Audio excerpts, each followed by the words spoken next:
What up, party people? We went to more concerts, which means you get another bonus episode of us rambling about said concerts. So sit down, grab yourself a beer or an eggnog if you're feeling festive, and listen to us ramble about the shit that we care about. Which is really just every episode of She Will Rock You. Really, though. Should I go first, since my concert was very long ago? So I got to see Des Rocs, which was my third time seeing Des Rocs, but fourth time seeing Des Rocs. I saw him open for the Struts twice, and then I saw him open for the Glorious Sons. Should have left after his set at that show, but you know, this was my first time getting to see his headline tour, because this was his first headline tour, and it was at Cat's Cradle in, I'm blanking on the city, Carborough, North Carolina. And I took a half day thinking, oh, I'm used to Strut shows. I need to line up at like 1 o'clock.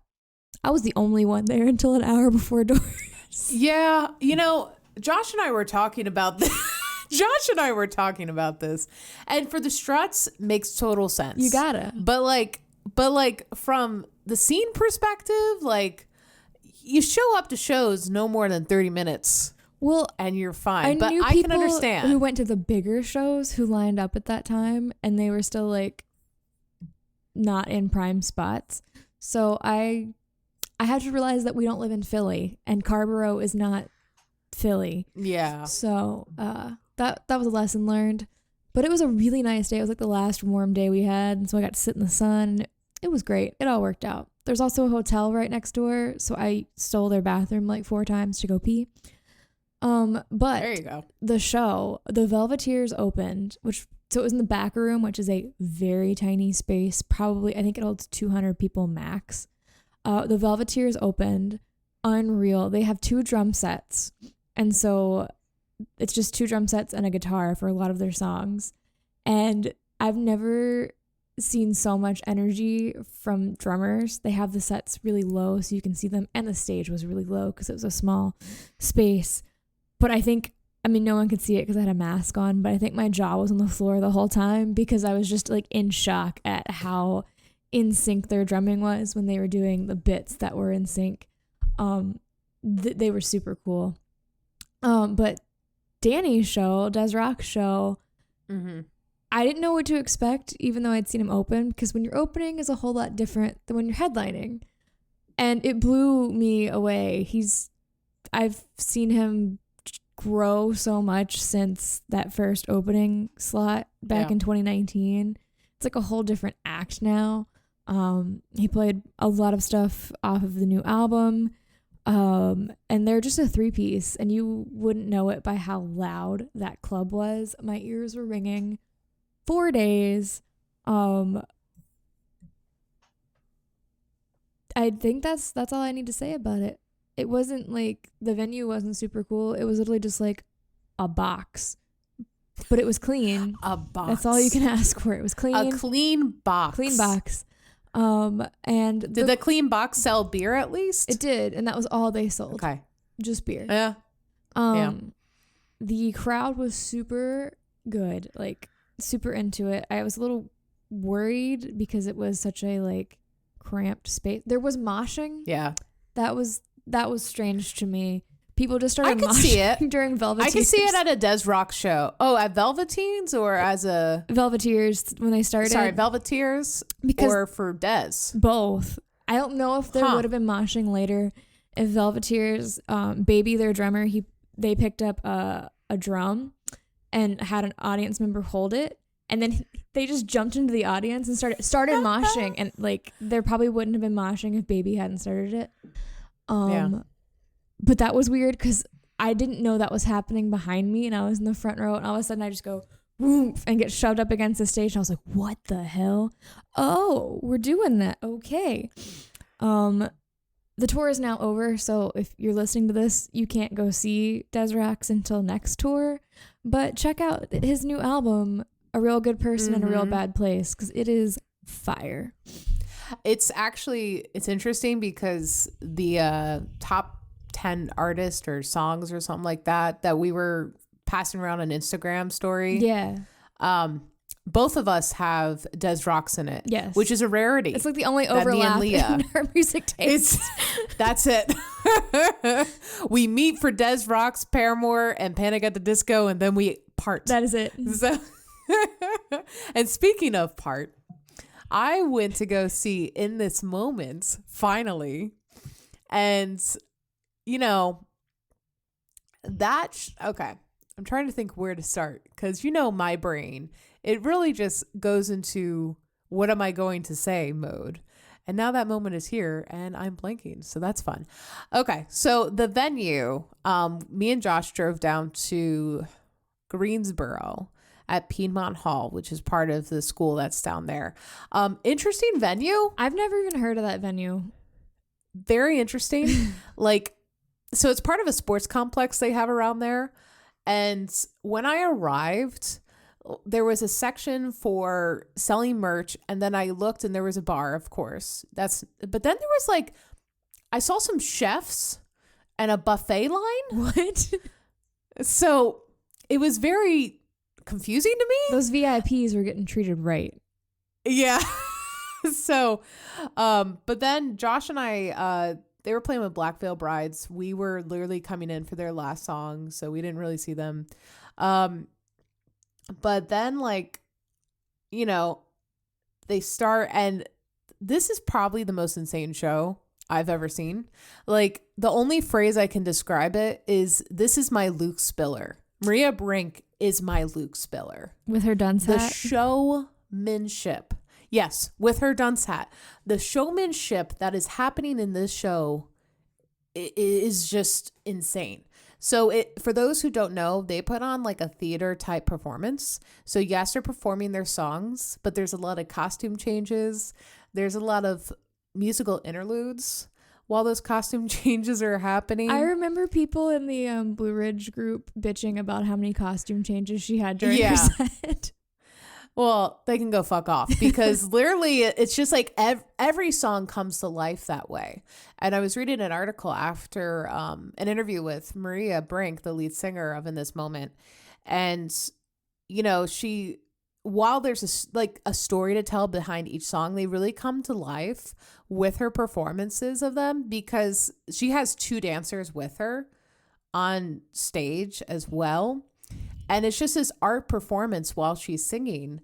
And she says that she leaves her art up for interpretation, but you can actually, you can kind of see, at least I think I can see what is actually being communicated. It just brings a whole new dimension to the music, if you will. So, each song was great. I think, Leah, you would have freaked out at the first. 100%. Probably the first beginning because they put this cloth so you can't see them building the set, right? That's before the show begins. After Black Veil Bride ended, they just put up this big cloth so you can't see the stage. And then this music starts going. It's like boom, boom, boom. It just starts this intro music, and then the cloth drops and you see a pentagram behind Maria, and then all the band members in their their little masks and costumes, and then her in that little, if you look at the album Mother, it's that ensemble with this white cloth, if you will, and a little crown. And she starts singing her cover of Fly Like an Eagle. And it is just I filmed it for you. Oh, and then the dancers have drums. Those little rat-a-tat, drummer boy drums. Like snare drums? Yeah, it was more like a tom, but yeah, a snare drum that they're playing. And it's just I was like, what the hell am I watching? And I was in love every minute of it. So that was kind of the basis of it. It was an art performance. I have a very hard time putting words to it because I truly believe it's one of those things you have to experience yourself. One thing I will kind of spoil for you, because I guarantee you they do this almost at every show, but I'm glad. So if you plan on going to their show and you want to be amazed, don't listen to this part. But if you don't plan on going to the show like Leah, unless I drag her, which I may do someday, they play there for the encore song, which is their biggest song called Horror. They bring out a giant, I think they were trying to recreate like a podium, like an old school podium. And it's just like maybe 10 feet in the air or so. And she climbs up on it and she has this dunce hat that says whore on it. And the whole song was about what people used to call her, which pin that for later. I'm going to end with that point.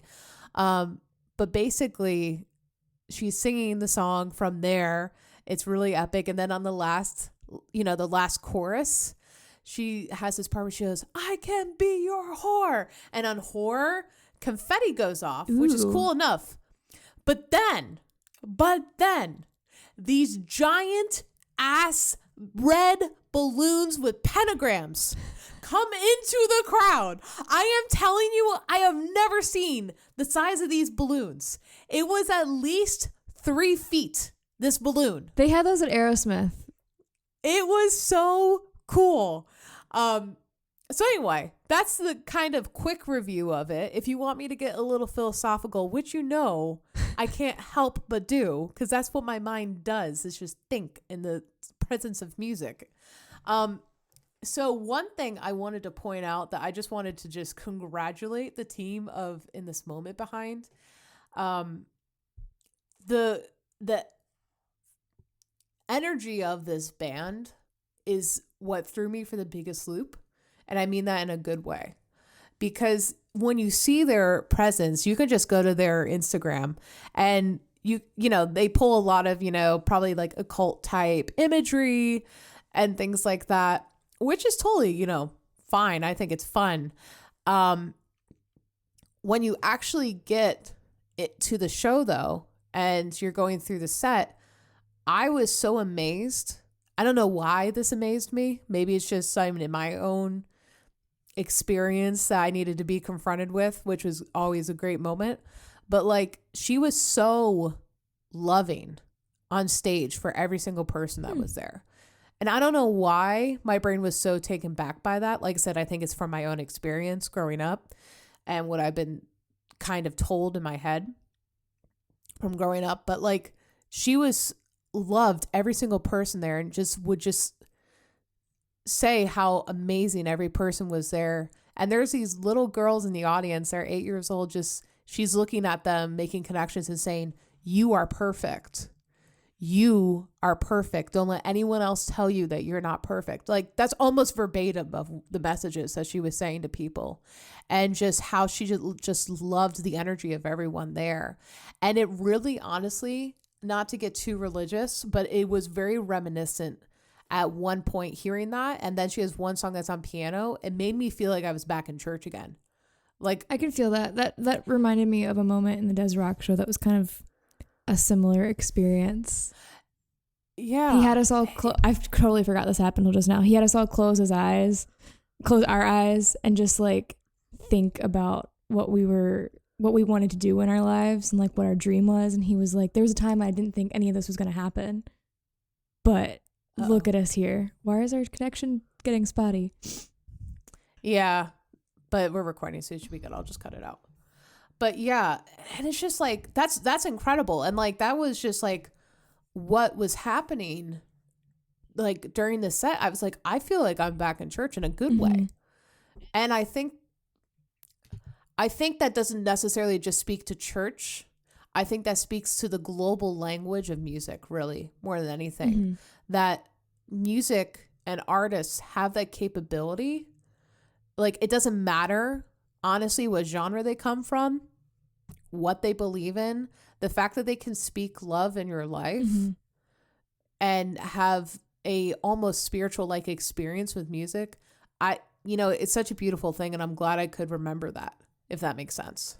That's not what I'd expect from the horror dunce cap. So I know. But, thank you for bringing that back up, because I almost forgot. So the whole premise behind horror, because she talked about it, it's the most powerful thing I probably have heard from stage in a very long time. She was talking about when she was younger that everyone called her a whore. And I think I'm going to put 2 and 2 together because I read her Wikipedia page. She had a son at 15. So I think that was a part of it. But she instead turned the song around on them. And basically, she said, if I have to be a whore for you to love yourself, then I will be your whore. Aww. Like, that's the whole premise of it. And just like how people have spoken such negative things in her life, she has turned it around and really turned it into a positive message. And like I said, I congratulate the creative team behind this band because there is such amazing energy happening with them. They are so positive. They are actually bringing love where they go, and it's just good music on top of that. Like, it's just good music on top. Like, it was just an incredible experience. I love that. We'll be back with another one of these very soon because we're gonna finally get to see our first band that we've interviewed this week, or this week that we're recording this. I don't know when we're gonna drop this, but yeah, we're gonna go see Glimmers. So if you are listening to this and scroll back in the feed, find that interview with Maggie to prep yourselves for our recap. Yes. All right, I think that's it. Yes. See y'all next time on the feed. Bye. Bye-bye.